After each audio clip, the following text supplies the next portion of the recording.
일생 동안 당신이 반드시 읽어야 할 100권의 책 일당백.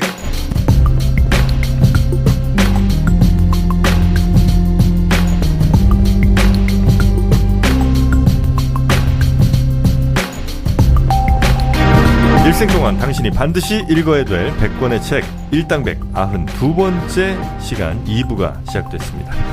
자, 92번째 책은 아무도 말하지 않는 미국 현대사라는 책 저희가 다루고 있습니다. 네.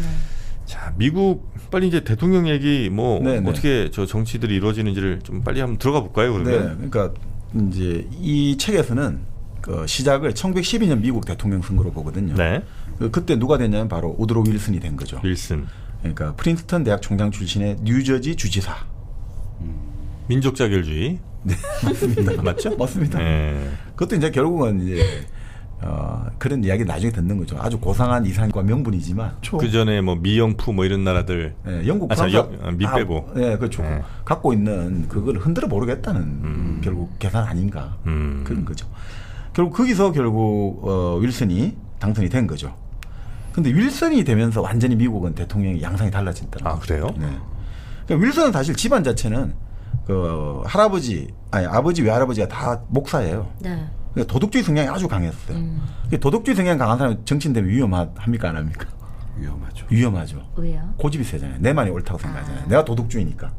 나는 항상 여성 문제도 깨끗하고 난 돈 문제도 깨끗하고 또 이런 사람들이 정치를 할 때는 그러니까 내가 옳아라고 생각할 확률이 높아지거든요. 그럼 도덕적으로 더러운 사람이 돼야 돼요?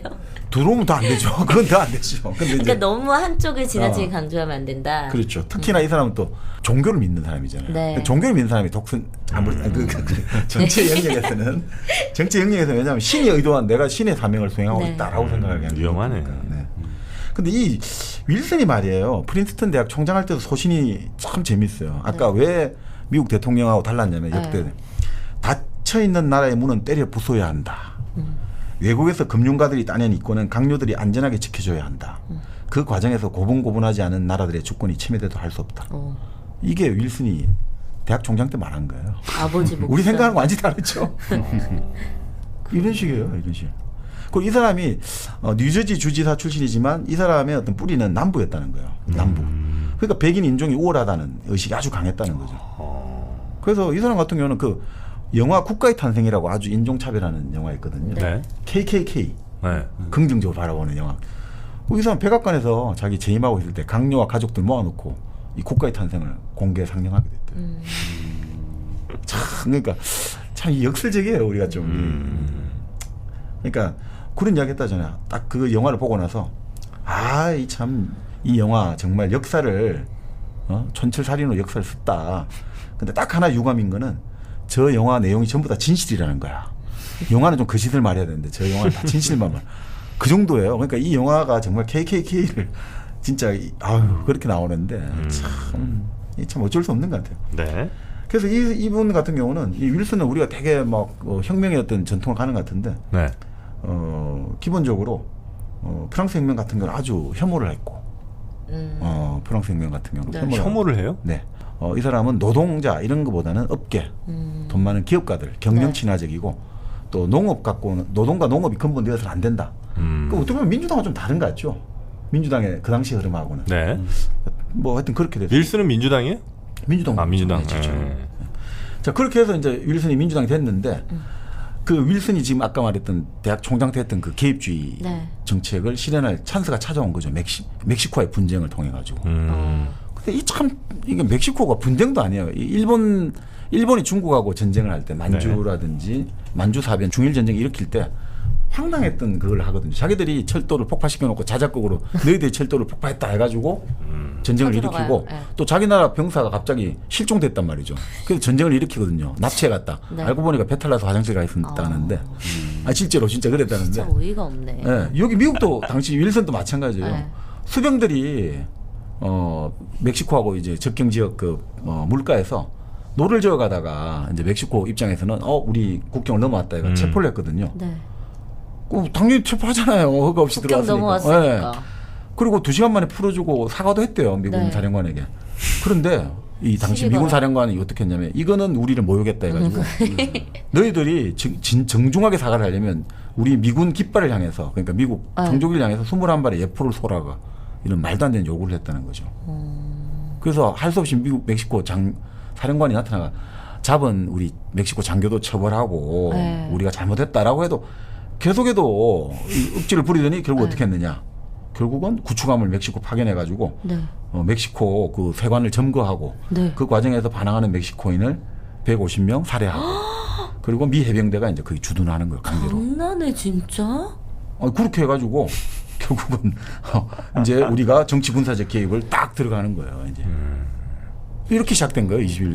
윌슨의 민족 자결주의인데 그러니까 윌슨부터 시작해서 이제 미국은 본격적으로 다른 나라에 대한 개입을 1898년 스페인 전쟁했지만 이제 본격화 시작했다는 거죠. 그 사람 말 믿고 우리나라 그 3.1 운동 했던 거 아닙니까? 뭐 그렇게 나오죠 우리 교과서에.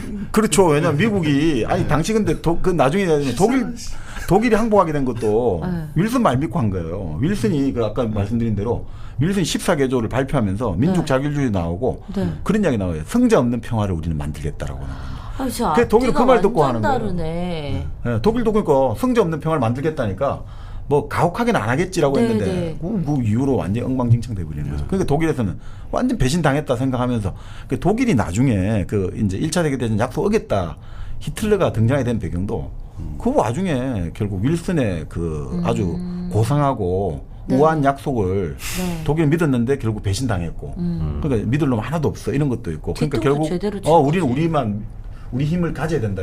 그래서 결국 히틀러가 등장하게 된 배경도 큰 게 있죠. 결국 이런 것들이 결국은 좀 네.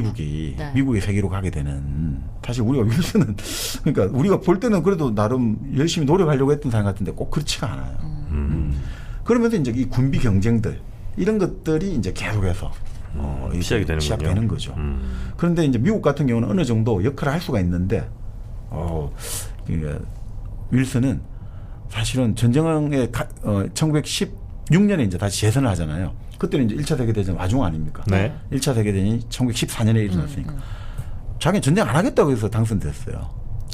근데 한 거야. 참여하는 거죠. 결국 이제 17년에 결국 미국이 개입을 하게 되는데 윌슨 때 편을 들어주는 중립을 하는 척하면서 계속해서 양쪽에 다 이제 결국은 다 이제 팔아먹고. 네, 팔아먹고 하는 거죠. 왜냐하면 좀 이게 애매한 게 영국에 대한 적대감이 좀 있단 말이죠. 미국이 어쨌든 독립전쟁도 치렀고 네. 1812년에 미국 본토가 외국 군대가 들어온 거는 1812년 다시 또 영국과의 전쟁에서 한번 빼앗기거든요. 워싱턴에 들어오는 네. 거죠. 그러니까 그런 어떤 적대감이 완전히 가시지 않았고 또 문제는 또 당시 연합국에 러시아가 들어있잖아요. 짜르가 들어있고 네. 그것도 좀 안 맞고 뭐 그런 식으로 해가지고 미국이 좀 애매한 지점은 있었던 거죠. 자 그런데 어떻든 정말 연설에서는 민족 자결, 정말 성자 없는 평화. 우리는 정말 이제 이상적인 국제연맹을 만들자. 그래서 이제 정말 전쟁 없는 나라를 만들자. 윌슨이 전쟁에 참여하면서 1차 세계대전 규정을 이렇게 한단 말이에요. 모든 전쟁을 끝내기 위한 전쟁이다. 그걸로 1차 세계대전 의미 규정을 해요. 말은 진짜 뻔질하게 잘하네. 그렇죠. 그러니까 그 연설을 하니까 사람들이 한 세기에 한번 나올까 말까 위대한 연설이다. 그 독일 사람도 다 속아 넘어가고. 그러면서 이제 뭐 독일 입장에서는 뭐 이제 미국이 자꾸 이제 이 방향으로 가니까 네. 이제 공격을 시작하고 했는데 사실 전쟁에 들어가야 되잖아요. 이제 17년에 참전을 선언했지만 한 100만 명 정도 자원을 당연히 할 줄 알았거든요. 근데 자원한 사람은 6주 만에 얼마 정도 자원인 것 같습니다. 한 6주 정도 지나고 하네. 1,000명? 7만 3천 명. 그러니까 전쟁이 안 되잖아요. 그래서 할 수 없이 이제 징병제를 하는 거예요. 징병제를. 모병이 안 되니까. 네. 근데 이제 모병도 그래도 생각보다는 모병을 했다는 거예요. 미국 젊은이들이. 네. 그럼 왜 이제 전쟁터잖아요. 사람 목숨이 죽는다. 네, 돈? 아니 젊은이들이 이런 게 있었대요. 돈도 돈이지만 너무 일상이 따분하다는 거예요. 미국에서 일상이. 그래서 심심해서 쳇바퀴 같은 뻔한 일상. 이번에야말로 위험과 스릴을 만끽할 절호의 찬스다. 뭐야 뭐 게임하러 가? 근데 그게 또 지금 일본이 있잖아요. 일본이 예전에 네. 그 전쟁놀이한 책이 나가 히트를 쳤거든요. 네. 한 10년 전인가. 그 왜냐면 이렇게 나와요. 일본도 지금 갈수록 양극화가 심해지고 잘 사는 사람 잘 살고 못 사는 사람 못 사니까 우리 다시 군대를 만들어 전쟁을 하자. 왜냐하면 전쟁이야말로 모든 사람을 평등하게 만든다. 목숨은 다 똑같잖아요. 폭탄 떨어지면 잘 산 사람이나 못 산 사람이 똑같다. 그쵸. 우리 평등을 느끼는 건 전쟁밖에 없다 이거죠. 군대를 가면 예전에 일본이 그런 이야기 하잖아요. 예전에 일본군이 있었잖아요. 일본이 이제 황군이라고 불렀는데 이 황군에 생각보다 황군이 잘 돌아갔다는 거예요. 그렇게 하극상이 많이 안 일어났대요. 왜? 가서 맞잖아요. 일본 군이 아주 교묘해가지고 일본 장교들이 일부러 이병이 들어가면 일병이 때리게 하고 괴롭히게 하고 서로 그걸 방치를 일부러 조장한대요. 신고하라 이런 거 안 한대요. 일부러 조장한대요. 그렇게 조장해서 서로 분열, 이간질 시켜 놓은대요. 그러면 뭐냐면 이제 자기 장교를 향해서 병사들이 학생을 안 일치 단계를 똘똘 안 뭉치게 만들기도 하고 또 어떤 지금 네가 맞고 괴로움을 당하지만 네가 이제 흔히 말하는 승진을 하면 그러면 너도 밑에 와서 괴롭히지 않느냐 이거죠. 그러니까 그게 너무 평등하다는 거예요. 그리고 또 당시 아주 극소수이긴 합니다만 일본에 대학 교수했던 사람들 동경대 교수가 똑같이 들어오는 거예요. 병사로. 그러니까 너무 재밌는 거예요. 나는 아무것도 무식한 놈인데 밖에서 교수했거나 은행 가고 이런 사람들 선생도 어쨌든 다 군대에서는 평등하네. 그게 좋았다는 거예요. 그러니까 지금 일본에서 그 우파 극우 세력들이 그 전쟁론이 나름 일본 젊은이들이 인기를 끌었던 게 아니 이렇게 희망 없는 일상을 반복할 바에 전쟁 나자 한번 전쟁 나서 군대를 만들자 이랬는데 뭐 당시에 미국 젊은이들도 이런 위험과 스릴을 사람은 그런 존재라는 거예요. 하긴 우리도 막 그때 IS 한참 시끄러웠을 때 네. 몇 명 막 거기 가고 막 그런다는 기사 나고 그랬었잖아요. 그러니까요. 근데 이 더 재밌는 게 미국에서는 당시 직전 대통령을 지냈던 시어도어 루스벨트 있잖아요. 네네. 그 우리 고민형 테디베어 그 바로 그 고민형 네. 테디라는 이름이 바로 요 시어도어 루스벨트에 붙여졌는데 네. 이 시어도어 루스벨트는 자기가 대통령 백악관을 방문해서 직접 내가 자원 입대하겠다고 나를 사단장으로 좀 시켜달라고 내가 참전하겠다고. 그래서 이 사람은 결국 이제 그러고 가면 안 된다. 그래도 대통령 지낸 사람을. 근데 당시 프랑스 수상 클레망소가 엄청나게 아쉽다고 했잖아요. 그 대통령 지낸 사람이 직접 현장에 나오면 전쟁터에 나오면 얼마나 연합국의 사기가 높아지겠냐고.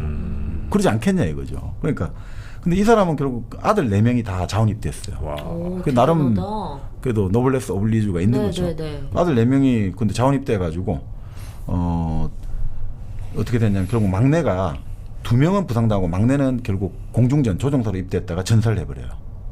막내는 그때 나이가 20살인데 그러니까 이 충격에 결국 이 루스벨트도 건강이 급속도로 악화돼가 결국 죽었죠. 곧 죽었죠. 아들 죽고 나서. 근데 결국 어떻든 이걸 하면서 결국 뭐가 만들어지냐. 이게 여론이 별로 안 좋을 거잖아요. 왜냐하면 미국은 전 세계, 전 유럽의 모든 인종이 다 살고 있잖아요. 근데 그러면 그치, 이탈리아, 독일계 이민이라든지 이런 이민들은 기분 안 좋잖아요. 오스트리아 이민들은. 근데 그 사람들도 많단 말이죠. 그러니까 이 뭔가 잘못하면 내전이 일어날 수 있잖아요. 그래서 그때 만들어진 게 공보위원회가 만들어져요. 이제부터 정부의 할 일을 국민들에게 여론을 조성을 해야 되는 거죠. 우리로 치면 국정 홍보 기능을 이때부터 이제 활성화되기 시작하는 거죠. 그러니까 이런 것들, 그러니까 윌슨 때부터 이제 국가의 역할, 정부의 역할이 아주 커지기 시작하는 거죠. 그 전에는 어떻게 보면 좀 작은 정부였는데, 근데 그때 커지게 된 게 미국의 국민들을 위해서 커진 게 아니라 결국은 미국의 기업가들, 기업가들의 이익을 대변할 수 있는 이걸로 이제 커지게 되었. 여론을 통제하자 이런 게 됐다는 거죠. 그러니까 이제 병력만 갖고 되는 게 아니고 이제는 여론을 움직여야 된다. 이런 식의 이제 이야기가 됐고 이때부터 미국에서는 애국주의가 불타기 시작하는 거예요. 이제 전쟁을 하는데 함부로 이제 반전 말하면 이제 전 천하의 매국노가 돼버리는 거예요. 그래서 반전을 말했던 역사학자 둘이가 있었는데 바로 해고 통보 당해요. 이제 미국 사회의 중요한 애국주의가 바로 윌슨 대통령 1차 세계대전부터 애국주의가 이제 배양되기 시작하는 거죠. 선진국 가운데 하여튼 미국만큼 애국주의가 센 나라가 별로 없는 것 같아요. 바로 여기서부터. 예전에는 미국도 뭐 그런 개입도 안 했지만 애국주의라는 게 성립이 안 된다 이거죠. 그리고 특히나 미국에서 지식인들은 아니 미국이 어떤 나라냐 이거죠. 미국은 바로 우리 사상과 표현의 자유, 신앙의 자유를 위해서 만드신 나라에서 애국에 안 한다고 직장을 쫓아낸다? 그런데 그게 가능해진 거예요. 사람들이 이제부터 아니야. 이 전쟁은 우리의 이제 미국의 사명이다라고 하는 거죠. 우리의 사명은 이제 미국에 왜 집들 가면 성주에 꽂아놓은 집이 그렇게 많잖아요. 맞아. 우리나라 평상시에도 늘 꽂잖아 그 집은. 그치. 그렇죠. 우리는 뭐 특별한 날에만 그쵸. 꽂으니까. 근데 이게 막 집 문 옆에 뭐 이런 데다가 성조기 뭐 이런 거 이렇게 아예 붙여놓고 1년 360일 사는 사람도 꽤 있어요. 그 노인을 위한 나라 없다에 멕시코 네. 국경 이래 넘어가고 오갈 때 얘 그거 좀 의심받으니까 나는 참전을 맞아. 했고 어디 전쟁 갔다 왔다니까 네. 다들 아. 그냥 넘겨주잖아요. 풀어주잖아요. 이 정도면. 자, 그래서 어느 정도냐면 이 당시에 상원 의원이 참전 반대 의견을 표명할 수 있잖아요. 그러니까 저건 지금 국가 반역자다. 지금 바로 우리 국회 상원에 쫓아내야 된다. 이런 식으로 막 난리가 났다는 거예요. 아, 우리도 예전에 한번 그런 일이 있었잖아요. 1994년인가요? 그때 북한의 김일성 네. 주석 사망할 때 당시 이부영 의원이 아니 그래도 조문단을 한번 파견하는 것도 우리 대국적으로 이 한반도 핵 사태를 풀기 위해서 파견하는 것도 검토해볼 용의가 있느냐라고 질의했는데 아니 천하의 빨갱이 이제 국회 쫓아내야 된다 난리 났잖아요. 그러니까 그 당시 또 이부영이 아마 가장 그 뭐 유력한 정치인 1위로 뭐 꼽히고 그럴 때여가지고 그러니까 그때 죽이겠구나. 하려고. 그러니까 우리도 사실은 표현의 자유가 그 86년이었죠. 당시에 국회 대정부 질의할 때 당시 통일민주당의 유성옥 의원이었던가요? 기억이 나는데 그분이 이런 질의를 한 거예요. 국시가 반공이어서 되겠냐라는 내용의 질의했다가 그 바로 의원직 박탈당했죠. 구속되고 이랬던 걸로 기억나는데 이거 완전 국가보안법 위반이다 이거죠. 그러니까 그 정도였는데 뭐 미국도 사실 그 역사는 이 정도로 그 위스콘신 출신이었는데 이렇게 쫓아내야 된다 이거.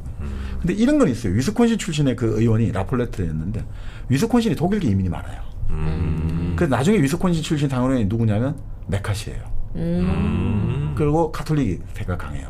네네. 가톨릭은 결국 소련을 무너뜨린 거는 로마 교황청이란 말도 있잖아요. 왜요? 그 요한 바오로 2세가 아주 그 전 세계 이거를 그 대공산주의 전략을 잘 짰다고 하는 이야기도 있거든요. 나중에 이런 책도 있는데 실제 가톨릭하고 공산주의하고는 양립하기 힘들다라고 그렇죠, 판단을 해요. 그렇죠. 네. 그래서 결국 그 이야기 나오는데 위스콘신이 기본적으로 메카시도 가톨릭 신자입니다. 그리고 메카시 지역에 아주 영향을 준 사람도 그 가톨릭 신부거든요. 네. 우리도 예전에 그 90년대 박홍? 박홍 바로 박홍 신부. 네. 거기서 이제 주사파를 아주 때려잡는데 굉장히 혁혁한 공을 세우신. 네. 그 비슷해요. 이게 보면. 네. 근데 윌슨만 하다 끝나실 건 아니죠? 아니요. 예. 이제 대통령 한 명 한 거예요? 자, 그래서 윌슨이 많은데 네. 하여튼 뭐 이 윌슨 때 이 전쟁을 했고 이 전쟁을 하면서 결국은 이 전쟁을 통해 가지고 도덕주의가 또 확산돼요. 이게 또 재미있는 게 당시에 참전했던 사람들이 유럽 가가지고 너무 재미있는 거예요. 군인들이 이 좀 성적인 모험을 할 수 있으니까. 그러니까 이 당시 미국에서는 아니야 이럴 때면 안 돼. 매춘과 성병에 대해서 이제 공격적인 반대 운동을 시작했거든요. 네. 그래서 전국에 그 당시 그래도 홍등가가 좀 있지 않습니까? 성적 서비스를 제공하는 데가. 근데 이때 너무 이제 또 도덕주의 대통령이잖아요. 그 밑에서 또 이 전쟁 때 오히려 성적 타락과 싸워야 돼 이래가지고 어떻게 했냐면 전국의 공등가가 다 이제 철퇴를 맞은 거예요. 헐. 그래서 오히려 이 당시에 프라스티튜트 창녀들이 오히려 나름 자유의사로 그래도 어느 정도 돈을 팔다가 이렇게 돼버리니까 지하로 들어갈 수밖에 없잖아요. 그래서 오히려 포주를 비롯한 착취자의 손에 장악되는 이 애초에 의도와 완전히 반대된 결과가 나오고. 그렇죠, 그렇죠. 이게 참 이게 딜레마예요. 이런 거 보고 있으면. 그러니까 그때 이제 전쟁을 통해서 애국주의가 아주 그 미국의 자리를 잡았고 미국의 굉장히 중요한 이건 정신인 것 같아요. 미국의 네. 한 문화 중에 하나. 그리고 또 하나가 도덕주의 뭐 이런 네. 것들도 그때쯤에 이제 자리를 더 잡게 된 거다. 네. 그러니까 사실 그러니까 우리가 아까 말씀드린 이제 윌슨의 중요한 게 민족 자결주의 아닙니까? 네. 근데 이미 연합국들 사이에서는 전쟁 이제 끝나기 전에 다 합의가 돼 있었거든요. 미국이 참전하기 전에도 자, 이 전쟁 이기면 어느 지역은 누가 먹고 이런 식으로. 네. 그러니까 이게 사실은 뭐 얼마나 공허하겠습니까? 윌슨이 민족 자결 원칙을 조금 말하지만 이때 지금 오스만 투르크 당시 오스만 제국이죠. 네. 그 영토가 중동 지역이잖아요. 그 영국, 프랑스, 러시아가 나눠 갖는다. 사이커스-피코 협정이라는데 그게 다 정해져 있어요. 그 협정 때문에 결국은 지금 오늘날의 아랍 분쟁의 모든 원인들이 그래서 바로 이 협정에 따라서 분할해가지고 서로 나눠 먹게 한 게 다 돼 있거든요. 그게 이제 결국은 그 공허했고 또 하나가 이제 중요한 사건이 바로 1917년 뭐가 있지? 소련 네. 러시아 혁명이 일어나죠. 이제 그러면서 또 이제 공산주의에 대한 이제 불안과 공포가 이제 본격적으로 시작되기 시작하는 거죠. 그래 반공주의가 또 하나의 중요한 정신으로 또 미국을 장악을 하고. 그래 당시에 이제 미국 보고도 미국도 물론 파견합니다만 저 공산혁명 나면 큰일 나니까 좀 견제하는 군대를 파견하라 하거든요. 네. 근데 그 이야기를 하죠. 윌슨 대통령이 혁명운동을 군대를 파견해 억제하려는 시도는 빗자루로 거대한 파도를 막는 것 같다. 그리고 우리가 그 군대를 파견할 때 그 군대가 바로 공산주의에 물들 수 있다고 생각 안 해보냐. 아 가서. 그러니까 근데 그만큼 당시에 이 러시아에 이제 그게 시작되면서 이제 자본가들이라든지 기독권층들 엄청나게 이제 부담감을 느끼게 된 거죠. 자 결국 그 뭐 이제 연합국들이 끝나고 나서 뭐 여러 가지 얘가 윌슨 입장에서는 독일에 좀 어떻게든 부채를 경감해 주려 했지만 이미 전쟁이 끝났잖아요. 네. 말 안 듣잖아요 이제. 미국 말을 들을 이유가 없잖아요. 이미 다 볼일 다 봤으니까. 그래서 결국은 이제 연합국들은 복수를 원하고 새로운 식민지를 원하고. 그러니까 뭐 다 아무 의미가 없는 거죠. 그래서 이제 결국 국제 연맹이 만들어지긴 합니다만 그게 국제 연맹이 미국에서 비준을 못 받아요. 그럼 미국이 참여를 못 하게 되잖아요. 미국이 참여 못하는 지금 국제연합. 요즘도 미국이 유엔에서 탈퇴 이야기 자꾸 나오고 하는 이유가 네. 이미 옛날부터 역사가 있어요. 우리 마음대로 하면 되지 왜 우리가 국제 만들어갖고 그러니까 국제기구가 우리 마음대로 핸들링 못하면 우린 나가버릴 거야. 이게 미국이에요. 그래서 국제연맹은 지구가 만들자고 해놓고 그게 미국에 의회 비준을 못 받아가 결국 못 들어가는 거예요. 그게 유명무실하게 되는 거죠. 사실은. 그러니까 국제연맹에서는 이미 그 1930년대에 이미 불법 조약의 하나로 우리 을사늑약이 있지 않습니까? 네. 이미 1935년에 그걸 규정을 했대요. 한일 간의 이런 을사늑약이라든지 한일 이런 강제병합은 역사상 대표적인 불법 조약의 하나로 딱 표기를 했다는 거예요. 그리고 유엔에서도 1963년에 한국과 일본 간에 이루어졌던 그 강제병탄 조약의 불법성을 이미 유엔에서 다시 한번 확인을 했대요. 근데 우리가 65년 사실은 한일 그 외교 그걸 할 때 네. 이걸 아무것도 몰라가지고 그걸 알았으면 그걸 가지고 일본에 들이대가지고 이 불법성을 인정해서 독립축하관 같은 명분이 아니라 식민 지배에 대한 잘못된 배상 그런 것들로 됐으면 지금 같은 문제가 없었을 텐데 그런 이야기를 하시는 학자들도 네. 있죠. 네. 그러니까 어쨌든 지금 이럴 때 그렇게 됐는데 지금 1차 세계대전 때 결국은 미국이 본격적으로 세계 흔히 말하는 지금 제국주의의 어떤 기초가 여기서 마련되기 시작했고 당시에 이제 전쟁 이후에 실질적으로 미국이 내세웠던 이상이나 이런 것들의 어떤 그 실상이 드러나기 시작했다 이렇게 볼 수 있죠. 그리고 전쟁을 하고 나서 결국 미국은 오히려 1차 세계대전 이후에 좌파가 많이 약해지기 시작해요. 노동자들이. 오히려 역설적으로. 왜냐하면 노동자들이 뭘 임금을 내세우는데 네. 그 결국은 아까 말씀드린 대로 윌슨은 기본적으로 자본가들이라든지 기업가들의 경도돼 있잖아요. 어떻게 되냐면 전쟁이 끝나고 나서 이제 전국에 모든 급진파 그룹이라든지 노동 관련 조직을 일제 검거하고 이렇게 약화하는 데 들어가요. 그리고 그때 활약했던 사람이 24살의 에드가 후보.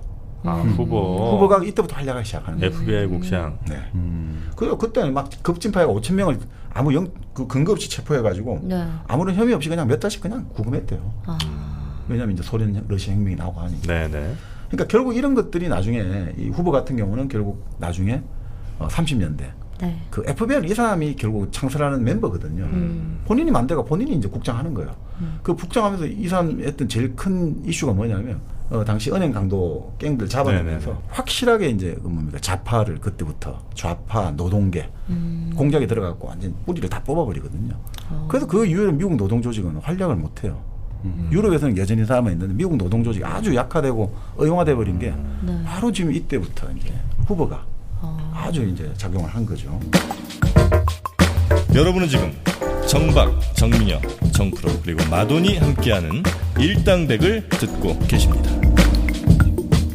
이 전쟁을 거치면서 뭐 사람들의 마음을 좀 이렇게 네. 통제하고 움직이는 네. 뭐 이런 시도도 많이 했다면서요. 네, 그래서 1차 세계대전을 계기로 해가지고 미국 학계에서 그리고 미국의 기업계에서 정말 사람 실험하려면 한 명당 돈도 줘야 되고 많이 이 비용이라든지 기간이 필요하지 않습니까? 네. 근데 전쟁 때 어마어마하게 많은 사람들이 징용됐잖아요. 아니, 징집됐잖아요. 네. 그래서 징집병 300만 명을 대상으로 지능 실험을 한번 했거든요. 지능 실험? 무슨 지? IQ 실험. 네. 해보니까 어떤 결과 나왔냐면 300만 명이 징집됐잖아요. 네. 30%가 문맹이라는 거예요. 아, 그래 알고 몰라요. 보니까 이제 그런 걸로 한번 체계적으로 한번 데이터를 한번 작성해 본 거죠. 그리고 교육 정도랑 비교해 보니까 백인들은 교육 받는데 걸린 교육 기간이 한 7년 정도. 이민자는 한 4.7년. 흑인은 2.6년밖에 안 되는 거예요. 학교 다니는 기간.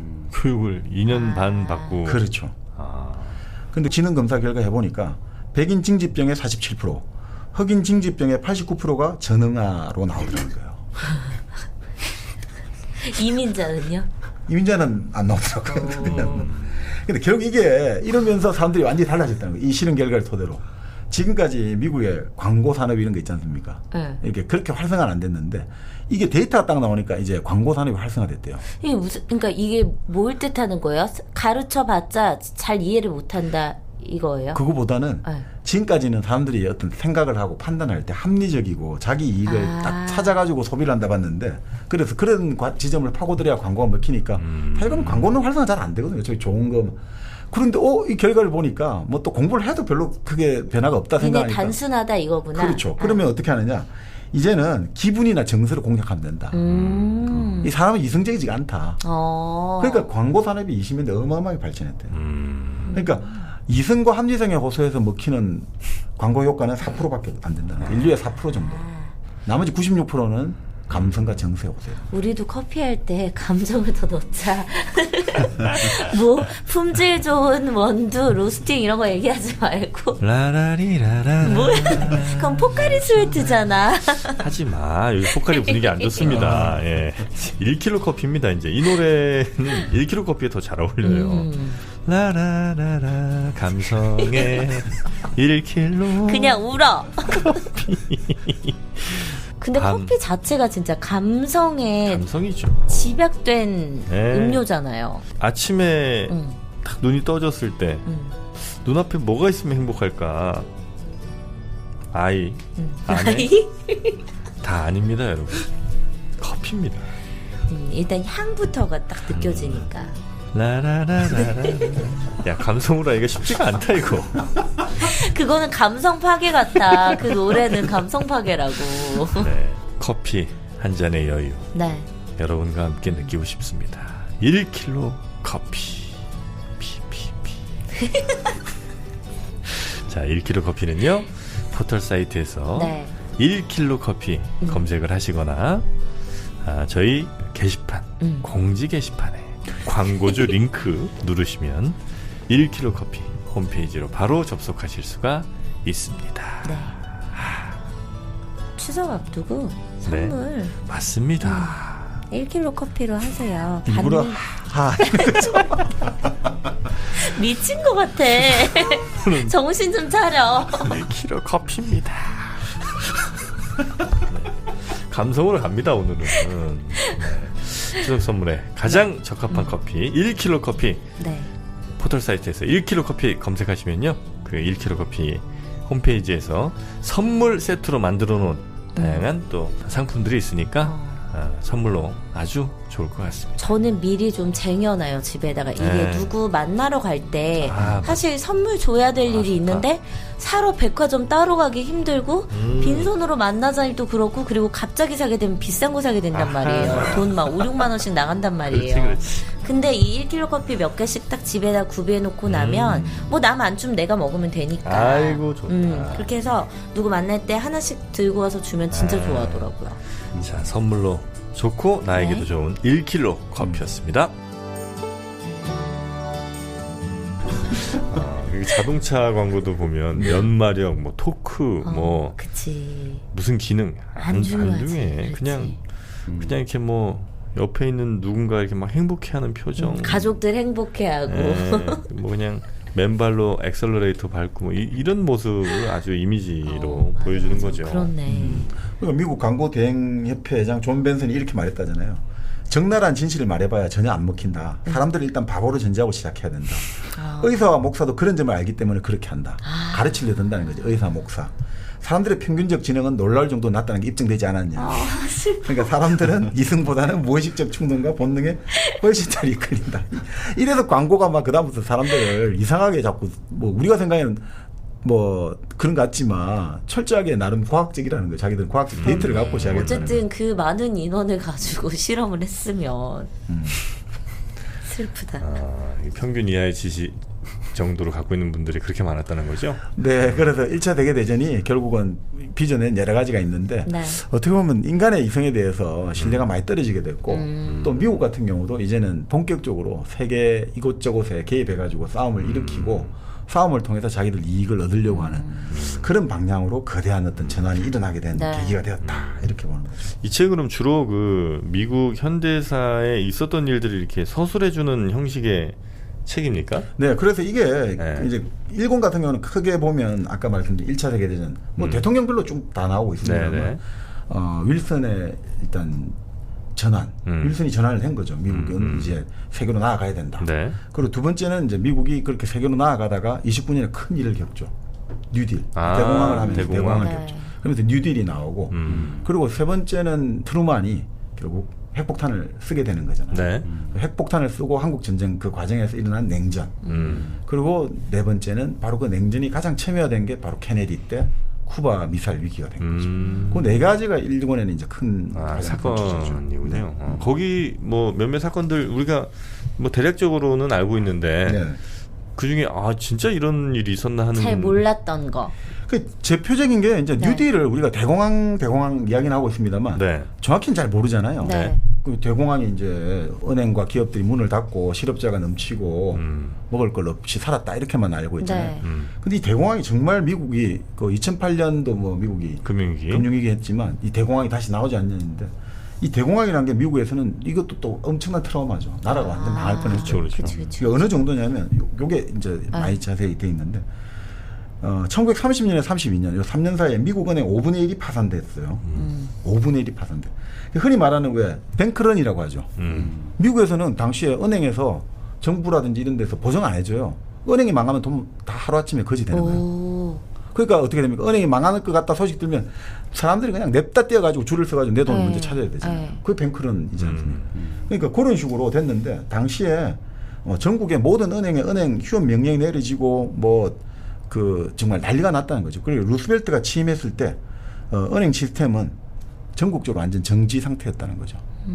정지 상태. 그러니까 은행에서 이제 예금을 입고 우리가 당연히 주고받아야 되는데 그게 거의 안 되고 있는 상태였다는 거죠. 그래서 어느 정도냐? 당시에 잡지들이 은행가를 뭐라 불렀냐면 뱅크스터라고 불렀어요. 뱅크스터. 갱스터? 예, 뱅크. 은행가는 뱅크잖아요. 은행가하고 조직공이 갱스터 합치가 뱅크스터. 예. 이런 이야기를 했다잖아요. 25달러를 훔치면 도둑이다. 25만 달러를 훔치면 횡령이다.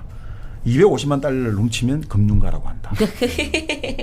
지금이랑도 뭐 다르지 않나요? 그렇죠. 그게. 그래서 그때 마지막 나왔던 게 은행 국유화를 해달라고 했다는 거예요. 은행 국유화를 해야 된다. 근데 결국 루스벨트도 보수적 노선을 취해가지고 은행가들하고 협의한 다음에 결국 뭐 우리 똑같은 거죠. 긴급 은행법을 통과시켜가지고 전부 은행가들을 위주로 다 해줬다는 거예요. 그 당시에도. 은행가 자본가들이 자본주의를 망쳤는데 그 망친 자본주의를 자본가들의 손으로 다시 구할 수밖에 없는 그런 식으로 됐다는 거죠. 근데 재미있는 게 이런 건 있어요. 루스벨트가 어떻든 당시에 그 열악한 상황에서도 취임 후 100일 사이에 법안들을 막 통과시키거든요. 이 법안들이 결국 뭐냐면 산업부흥법 이런 걸 만들어가지고 네. 이제 합법적으로 정부가 산업을 조정하고 네. 이 돈을 지원하고 이런 법안들이 이제 이때부터 만들어졌다는 거예요. 그 당시 전에는 미국에서 정부가 할 수 있는 역할이라는 거는 우리가 생각하는 그게 아니었다는 거죠. 지금 우리는 정부가 뭐 사회복지 예산을 하라 이러고 하는데 그러니까 요거 조금만 더 설명드리면요. 그 소에지마 다카이코라고 일본에 이제 미국 연구하는 학자가 있는데 네. 그 이 사람은 미국을 움직이는 근본적인 사상들을 네 가지로 분류를 해요. 크게 해보면. 그 첫 번째가 자연법이라는 게 있어요. 내추럴로. 자연법? 우리 자연법 예전에 한번 네. 이야기 드렸잖아요. 이거는 영원 불변한 거. 사람은 뭐 사람을 죽여서 안 되고 네. 거짓말. 이런 식으로 이 자연법에 따르면 절대로 자연법은 영원 불변한 뭔가 보편적인 변하지 않는 게 있기 때문에 이것은 다 정해진 거다 이거죠. 이걸 인간의 힘으로 인위적으로 바꾸려 하는 것은 더 큰 나쁜 길을 만들어낸다. 우리가 선의를 가지고 하는데 그게 오히려 지옥으로 가게 만든다. 그렇기 때문에 이거는 우리는 본성 그대로 자연법 그대로를 따라가고 개입한다든지 관여한다. 이거 하면 안 된다라고 보거든요. 이게 자연법파가 정통 미국 보수 본류예요. 네. 이 자연법이라고 바로 우리 레오 스트라우스라고 예전에 네오콘들의 사상적 원료가 됐던 미국 시카고 대학의 정치철학 교수가 있거든요. 네. 그 사람들이 자연법파의 대표적인 지금 그거였다라고 보더라고요. 그러니까 우리가 말 그대로 인간이라든지 이 세계의 어떤 본성이 있고 변하지 않는다. 그러니까 함부로 뭐 남을 도와준다든지 어딘 개입하고 이런 거 하면 안 된다는 거죠. 그러니까 우리가 생각하는 예전에 분권파들하고 비슷하죠. 네. 그 분권파들은 기본적으로 인간을 성선설로 보거든요. 인간을 이성을 가진 존재로 봐요. 그렇기 때문에 알아서 자기 다 잘하게 돼 있다. 그런데 아까 말한 연방파는 성악설자죠. 인간이란 거는 알아서 못한다. 그렇기 때문에 중앙정부가 뭔가 지시를 내리고 교육을 시켜야 된다. 통제를 해야 된다. 이런 거거든요. 그러니까 자연법파가 하나 있고 이게 미국의 사실은 보수 본류예요. 네. 공화당의 사실 원류가 이거죠. 그러니까 지금 이게 현실 정치에서 미국의 현실 정치에서는 지금 사실 뚜렷하게 찾아보기가 좀 쉽지가 않네요. 근데 이 사람들을 자기들의 사상적 원천으로 해가지고 2000년 말부터 등장한 정치 세력이 있죠. 2001년부터 아주 현실적으로. 네오콘. 신보수주의의 원류는 바로 또 이 자연법 사상가들이에요. 그래요? 근데 그 사람들은 여기에 부딪혀가지고 이런 식으로 간 거예요. 영원한 원리가 있는 거죠. 그죠? 우리가 인간은 네. 사람을 죽이면 안 되고, 네. 거짓말하면 안 되듯이 그 영원한 원리를 끌어와가지고 현실에 어떻게 끌어왔냐면 바로 우리 미국의 사명이 뭐냐. 그렇게 이 세계에 우리가 해야 될 그런 자연법적인 원리를 이 세계에 실현시켜야 된다. 해가지고 이 사람들은 바로 적극적으로 미국이 단순한 개입이 아니라 전쟁을 통해서라도 이 세계를 본래의 어떤 질서로 만들어야 된다. 그렇게 해가지고 전쟁을 일으켰잖아요. 네오콘들. 그 네오콘들은 바로 이 자연법의 영원한 변하지 않는 이치 있죠. 요걸 끌어들여갖고 요 영원한 질서를 만들기 위해서 우리 전쟁해야 된다. 라는 식으로 변형을 시켰죠. 남 뭐하든 상관하지 말라면서. 그래. 아니죠. 그러니까 영원한 모습이 있는데 그 영원한 모습을 그러니까 네오콘들은 그 영원한 질서가 지금 이 현재 모습에서는 어긋나 있잖아요. 그러니까 그 옛날의 영원한 질서에 변하지 않는 모습으로 우리는 만들 의무가 있다. 미국은. 그래서 우리 미국은 전쟁을 불사하고서라도 저 야만적 나라는 우리가 쳐들어가서라도 그 야만적 나라를 영원한 자연법의 원리에 다른 나라로 바꿔야 된다. 라고 해가 그 네오콘들은 전쟁을 일으킨 거죠. 사실은. 네. 그 네오콘들이 받은 영감이 바로 이 자연법의 생각들이에요. 그러니까 우리 정말 세계에는 변하지 않는 아름다운 질서가 있는데 네. 현실에서는 그 질서가 안 지켜지고 있다. 그러니까 우리는 무력을 써서라도 그 질서를 복구해야 된다. 그렇게 해서 만든 게 네오콘들이 전쟁을 막 일으킨 거잖아요. 네. 그게 이제 사상적 원리를 따라가자면 자연법이라는 자연법 변하지 않는 게 있다라는 거죠. 그렇게 치면은 전쟁 일으키는 거면은 자유의지론파가 되는 거 아니에요? 그럼 의지를 갖고 전쟁을 일으키는 자유의지는 전쟁을 일으키려면 정부가 있어야 되잖아요. 자유의지는 반정부잖아요. 나도 간섭하기 싫어. 너도 간섭하기 싫어. 그러니까 전쟁 안 일으키는 거죠. 따지고 보면 자유의지로는. 재밌죠. 그 자유의지로는 오히려 전쟁하고 안 일으켜지는 거예요. 따지고 보면. 쉽지 않은 것 같다. 어려워. 이게 이해가 안 가. 자유의지론의 근본이 그러니까 지금은 사실 이제 트럼프 쪽에 많이 지지하는 세력들이거든요. 더 이상 미국은 세계로 나가지 말고 우리나라 잘 먹고 잘 살자. 특히나 요즘 미국이 예전에 가장 두려워했던 게 원유 있잖아요. 에너지 문제였는데 그게 지금 이제 셰일가스로 네. 인해 가지고 충분히 이제 에너지 가능하니까. 작업뿐 아니라 에너지 수출 모든 게 가능해지니까 그러면 이제 더 이상 왜 외국에 먹고 사냐. 예전에 그 피터 자이안의 21세기 미국의 백군과 지정하기 네네네. 내용이 그 내용이거든요. 우리 더 이상 안 나와도 돼. 그러니까 지금까지 우리가 세계 경찰 해주면서 그 중동의 호르무즈 석유 수송로 그 시리아인 다 지켜주고 했는데 일본에 지켜주고 한국에 지켜주고 전 세계 유럽에 다 지켜줬는데 아니 우리가 왜 해야 되지? 이제 안 할 거야. 뭐 자기도 이익되니까 했겠지만 자 이제는 너희들끼리 알아서 치고받고 싸움해. 우리는 이제 모르고 우린 다 발 뺄 거야. 라고 한다 이거죠. 그래서 지금 주한미군도 빼고 독일에 있는 주동미군도 빼고 주일미군 우리 다 뺄 거야. 이런 식이라는 거죠. 이런 식으로 뭐 또 협박해갖고 얻어내는 게 있겠습니다만. 근데 그 원료는 뭐냐. 결국은 지금 보면 바로 아까 자유의지론자 리버테리안의 입각에 있는 거죠. 우리 충분히 먹고 살 수 있는데 왜 외국 나가야 되지? 라고 하는 어떤 그 흐름들을 트럼프가 일정하게 지지를 받고 있다라고.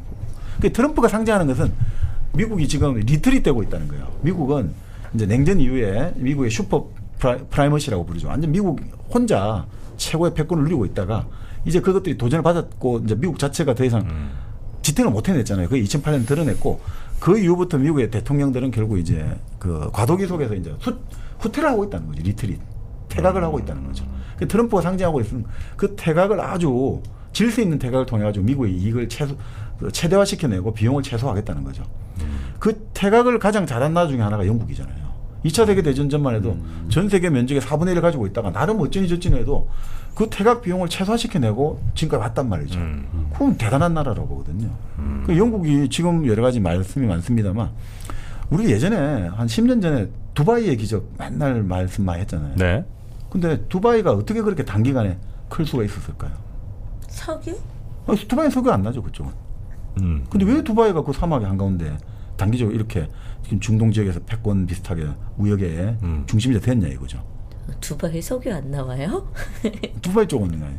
근데 그게 왜 그러냐면 영국이거든요. 영국. 그걸 흔히 그런 이야기를 하거든요. 일본에 이제 너무 일본 사람 많이 해서 그렇습니다만. 거의 문학적 토대가 일본이신 것 같은데. 일본 민주당 정권의 네. 완전히 대외 전략가 그 우라시 그 이름을 까먹었는데요. 그 사람이 이런 이야기예요. 지금 세계 전략에서 영국을 너무 무시하지 말한 거예요. 그걸 이 사람은 유니온 잭의 화살이라고 하던데. 유니온 잭의 화살. 유니온 잭이죠. 유니온 잭이 자기도 영국 국기잖아요. 그 유니온 잭이 쭉 이렇게 보면 있잖아요. 런던에서 시작하잖아요.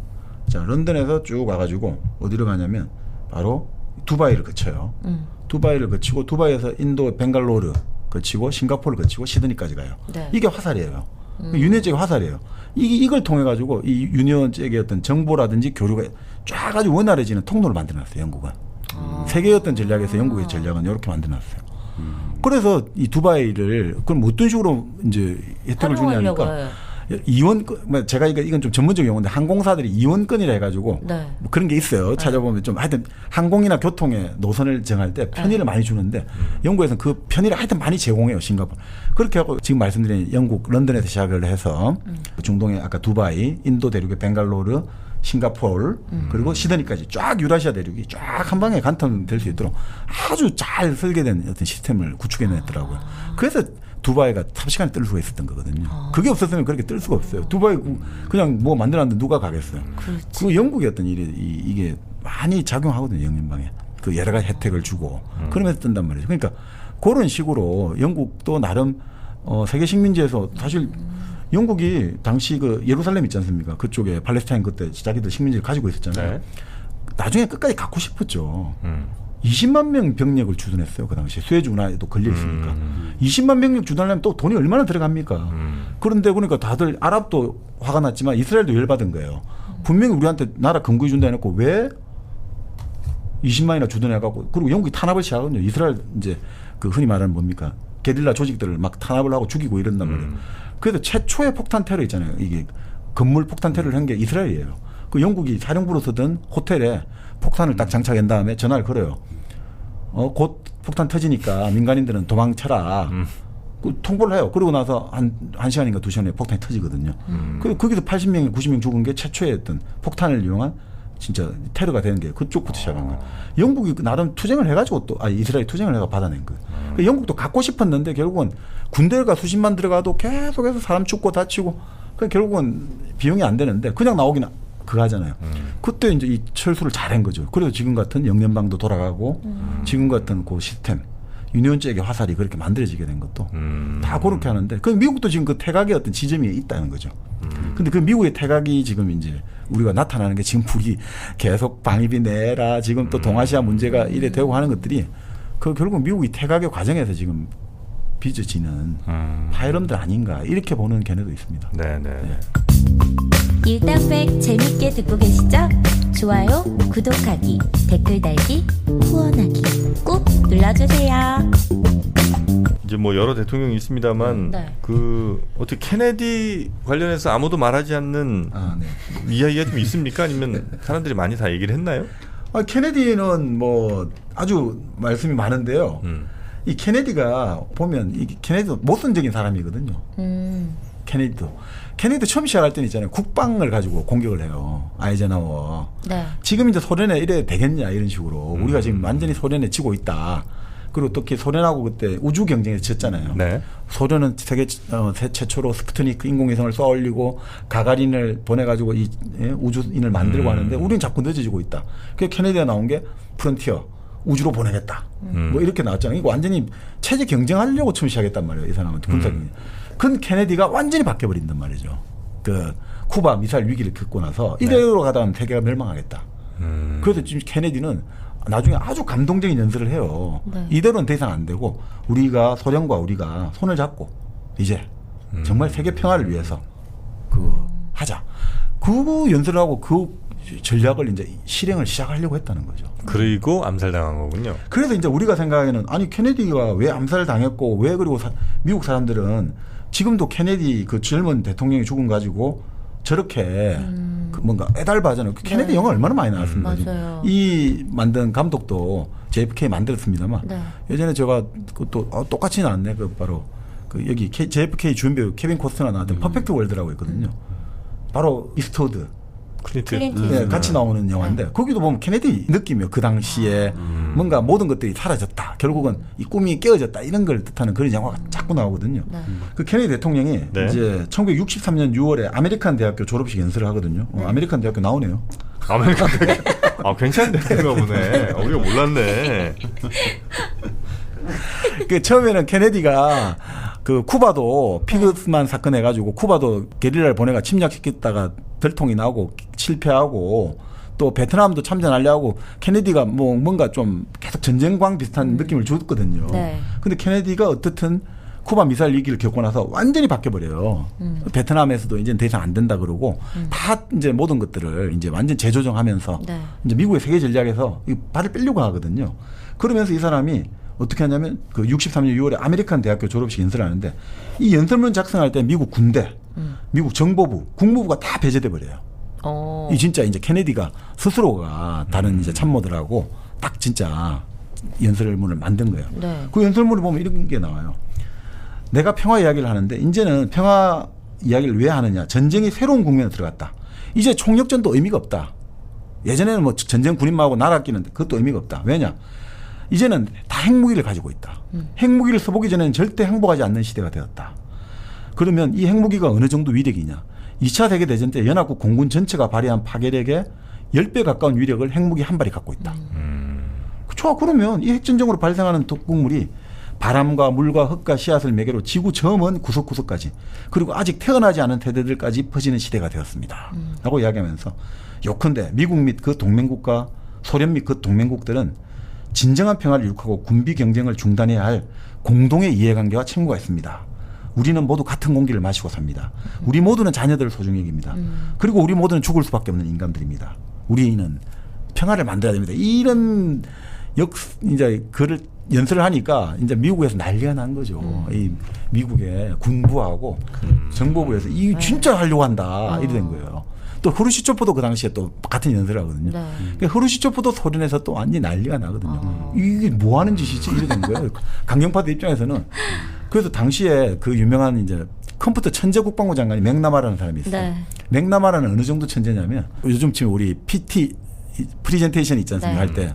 우리 파워포인트. 네. 네. 파워포인트를 막 이제 올리면서 연설을 할 거 아닙니까? 네. 이제 설명을 하잖아요.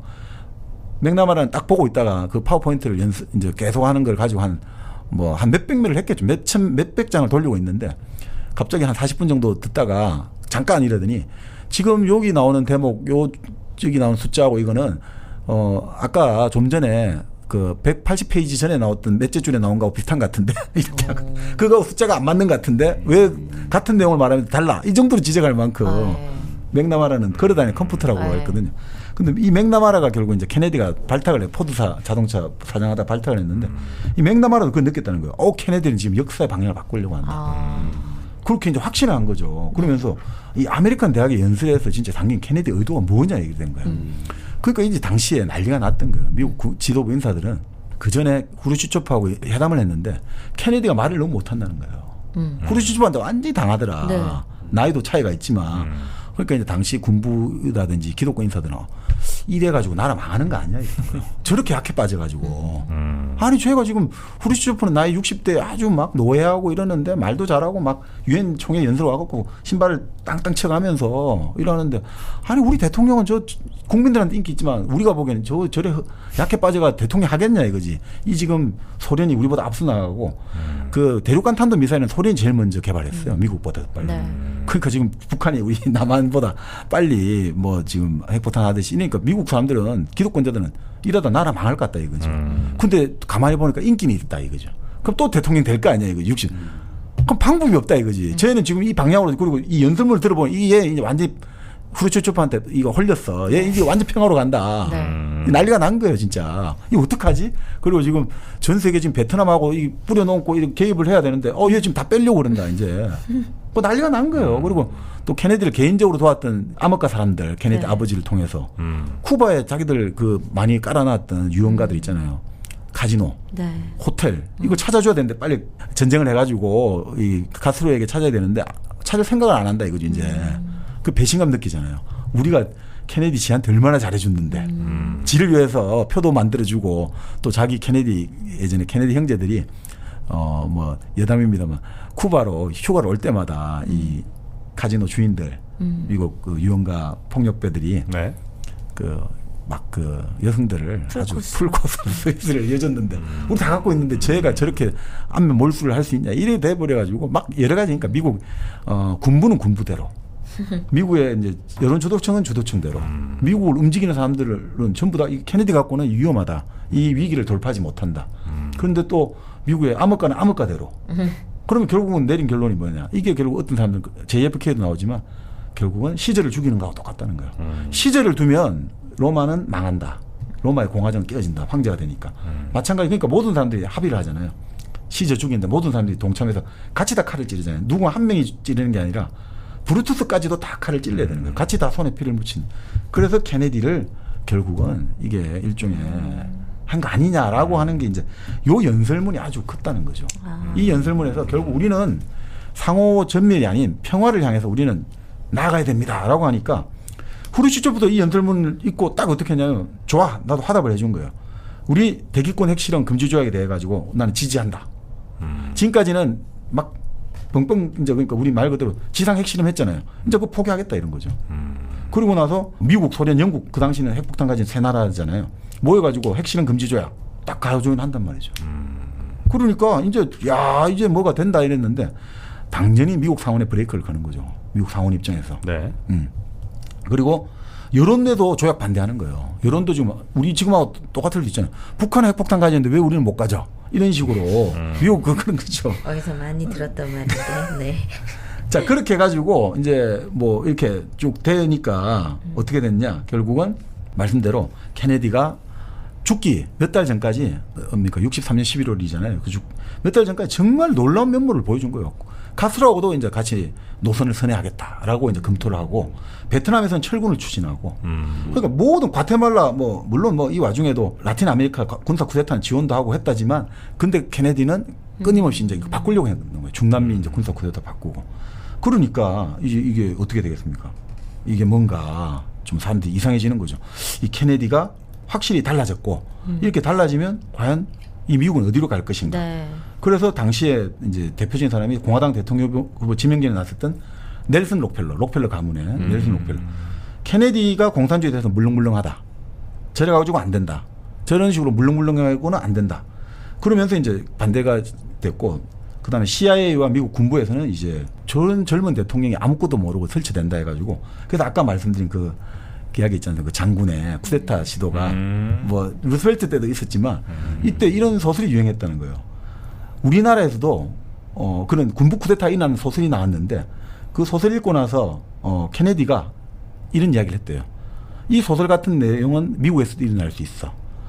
자, 군부가 뒤에서 대통령을 씹어댈지도 모르고 대통령이 지금 어리고 너무 미숙하다 해가지고 결국 군부는 국가의 안위를 지켜야 돼 하면서 선거로 들어설 정부를 전복시키겠다. 이런 것도 충분히 일어날 수 있다고 케네디가 직접 말을 했어요. 미국 군부는 쿠데타를 일으킬 수 있다라는 식으로. 그래서 결국 어떻게 됐느냐. 케네디도 뭔가 예감이 계속 있었겠죠. 네. 그래서 11월 22일 텍사스주 댈러스에서 카프레이드 하다가 결국은 세 발의 총탄을 맞고 쓰러졌는데 네. 우리가 알 수가 없어요. 지금 워런 보고서가 2년 전인가요? 좀 나왔잖아요. 근데 정확하게 모든 것 다는 날리면 앞으로 10년을 더 기다려야 된다고. 2029년이 돼야지 워런 보고서, 그러니까 케네디 암살의 진상을. 아, 그 보고서를 지금은 못 봐요? 몇십 년 후에 볼 수 있어요? 네, 지금도 일부 부분 나오고 있는데 2017년에 그때 트럼프 때 이제 네. 그러니까 좀 더 빨리 하자 해가지고 했다는데 완전히 공개는 안 된 것 같아요. 그 지금 제가 찾아보니까 아직도 2029년이 돼야지 이제 다 나오지 않느냐인데 그 아시잖아요. 워낙 지금 이게 뭐 다른 비밀이 많으니까. 어떻게서든 맞겠지 근데 이거. 그 JFK 영화에도 나오잖아요. 네. 아니 총알을 뒤에서 맞은 걸로 돼 있는데 뒤에서 맞으면 머리가 앞으로 굽혀져야 되잖아요. 네. 근데 필름을 보면 뒤로 머리가 굽혀지거든요. 그럼 이건 앞에서 총을 맞았다는 소리인데 어떻게 뒤로 굽혀지냐. 그에 대해서 의문이 여전히 안 풀리고 있고 그리고 지금 뭐 그 바로 그 하비 오스월드 같은 경우도 갑자기 죽었잖아요. 또 다른 사람 총을 맞아. 그러니까 이것도 그렇고 하비 오스월드가 어떻게 거기서 총을 이제 쏘는 것도 가능하지가 않다. 그리고 그 와중에 뭐 많은 것들이 나오잖아요. 그 경호원들이라는 사람들이 있었는데 그 사람들을 아무도 본 사람 이제는 본 사람이 없고 신원을 모르고 뭐 누군가를 서성이는 사람을 잡았다고 하는데 그 사람 관련된 이야기는 아무 데도 안 나오고 그러니까 그런 것들이 지금도 많이 나오고 있죠. 그래서 그 케네디 죽음을 워낙 사람들이 안타깝게 생각하니까 그 대표적인 소설가 있잖아요. 미즐이 쓰고 스티븐 킹인가요? 스티븐 킹도 몇 년 전에 또 소설 한번 썼거든요. 이 타임머신 비슷한 걸 타고 타임머신에보다 이 과거로 가는 문이 있는데 네. 그 문을 통해서 다시 텍사스 댈라스를 가서 케네디 암살을 막으려고 계속 시도하는데 또 갔다가 또 우연찮은 일이 생겨 또 안 되고 계속 시도하고 이런 그 소설도 또 한 2년 전에 번역된 걸로. 그만큼 미국 사람들 입장에서는 그 케네디에 대한 그 그리움이라고 해야 될까. 네. 이게 이런 것들이 남아 있는 거죠. 네. 그런 말이 있어. 또 케네디 죽는 날 넌 뭐 했냐 뭐 이런 얘기. 네, 그 말 되게 유행했었던 것 같은데. 아 그래요? 네. 그러니까 케네디가 결국 만들었던 거는 미국의 여기 이 책에서도 결국은 이제 이 책은 미국이 잘한 일을 보여주는 게 아니에요. 미국이 좀 잘못한 일을 보여주기 위해서 자기들이 반성하기 위해서. 그러니까 미국이 나름 미국 사회의 건강성은 이렇게 까발릴 수 있고 이런 것들을 끊임없이 이 반성하고 이런 것들이 존재하기 때문에 흔히 말하는 미국의 큰 힘이 누가 그러잖아요. 미국은 항상 카운터 컬처가 있기 때문에 미국은 쉽게 망하지 않는다는 거죠. 대학 문화가 항상 있다는 거죠. 근데 한쪽만 가는 문화에서는 망하거든요. 그렇죠. 그러니까 그런 이야기 저번에 한번 들었잖아요. 왜 이탈리아는 나라 자체가 완전히 말살되지 않았냐 이거죠. 이탈리아는 2차 세계대전에 승전국이라고 했잖아요. 무솔리니가 이제 그거지. 승전국이었죠. 마지막에 독일의 전쟁포고.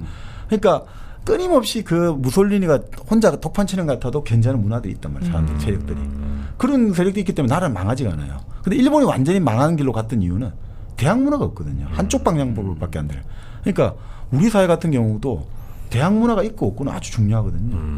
그러니까 저는 그런 생각이 들더라고요. 북한이 오늘날 이렇게 되고 저렇게 되고 여러 가지 이유가 있습니다만 그래도 반대하는 세력들을 어느 정도까지 반대하는 세력들에게 페널티를 주느냐 불이익 주느냐인데 완전히 말살을 시키는 것하고 이제 말살도 뭐 한 번씩 죽이기도 하고 하지만 어느 정도 여지를 주느냐는 다른 문제거든요.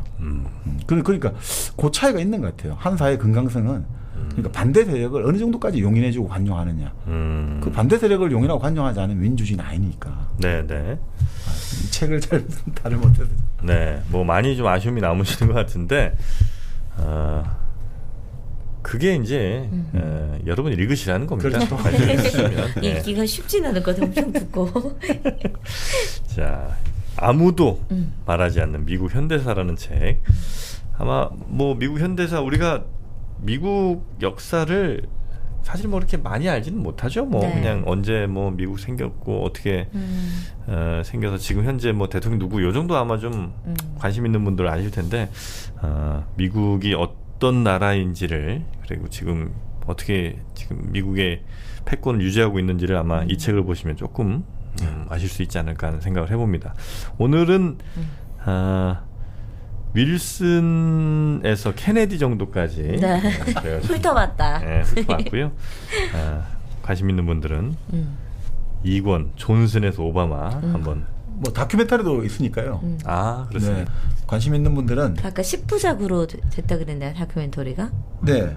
sh5.co.com sh5.co.com에 들어가시면 그 co.이라는 데가 있어요? com COM. 미안합니다. sh5.com co.kr 나오는 줄 알았잖아. 네. 거기 들어가시면 이 다큐를 좀 보실 수가 있다. 네, 그러니까 다큐 제목이 그러니까 결국 뭐 비슷하죠. Untold History of United States. 네, 아무도 말하지 않은 미국 현대사. 네. 이거 책으로 보실 분, 영상으로 보실 분. 영상은 유료 같습니다. 유료입니까? 네. 책도 유료잖아요. 그렇네요. 그렇게 보시면 좋을 것 같습니다. 자, 뭐 쉽지 않았던 책 오늘 잘 넘어갔던 것 같고요. 다음 시간에는 진짜 재밌는 책으로 여러분 찾아뵙도록 하겠습니다. 저희는 다음 시간에 뵙겠습니다. 고맙습니다. 고맙습니다.